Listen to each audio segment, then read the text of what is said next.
వాక్చాతుర్యతతో చాలా ఇంటెలిజెంట్‌గా ఉంటూ అండ్ ఒక రకమైన మొండితనంతో వాళ్ళు అనుకున్న గమ్యాన్ని సాధించే వరకు కష్టపడుతూనే ఉంటారు. వీళ్ళే రేవతి నక్షత్రం వాళ్ళు. ఈరోజు రేవతి నక్షత్రం వాళ్ళ గురించి తెలుసుకుందాము.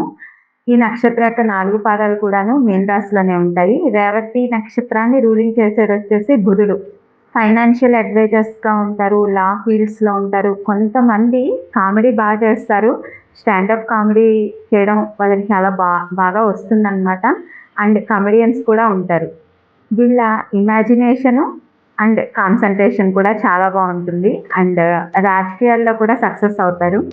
స్కూల్స్ అండ్ కాలేజెస్ రన్ చేస్తూ ఉంటారు. సెల్ఫ్ కేర్ ఎక్కువగా తీసుకుంటారు. ఫుడ్ అండ్ హెల్త్ విషయంలో చాలా జాగ్రత్తగా ఉంటారు. వివాహం అండ్ సంతానంలో ఎదుగుదల బావుంటుంది. అండ్ రేవతి నక్షత్రం అయ్యి వాళ్ళ పర్సనల్ హారోస్కోప్‌లో కనుక మూన్ యొక్క పొజిషన్‌ని బట్టి బుధుడికి చంద్రుడికి మధ్య ఉన్న ప్లానెటరీ కంజంక్షన్‌ని బట్టి రేవతి నక్షత్రం అయ్యి వాళ్ళ పర్సనల్ హారోస్కోప్‌లో మూన్ పొజిషన్‌ని బట్టి బుధుడు, చంద్రుడు మధ్యలో ఉన్న రిలేషన్ బట్టి కొంతమందికి సైకలాజికల్‌గా ప్రాబ్లమ్స్ ఎదుర్కోవచ్చు.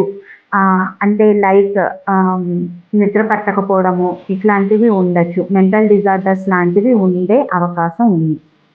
మోస్ట్‌లీ రేవతి నక్షత్రం వాళ్ళు మాత్రం లైఫ్‌ని మాత్రం చాలా తెలివిగా హ్యాండిల్ చేస్తారు. బావుంటుంది. వాళ్ళ లైఫ్ జర్నీ చాలా హ్యాపీగా, పీస్‌ఫుల్‌గా ఉంటుంది. మీలో ఎవరిదైనా రేవతి నక్షత్రం అయితే కామెంట్‌లో చెప్పండి. నా పేజ్‌కి కనెక్ట్ అయితే లైక్ చేయండి, షేర్ చేయండి, ఫాలో చేయండి.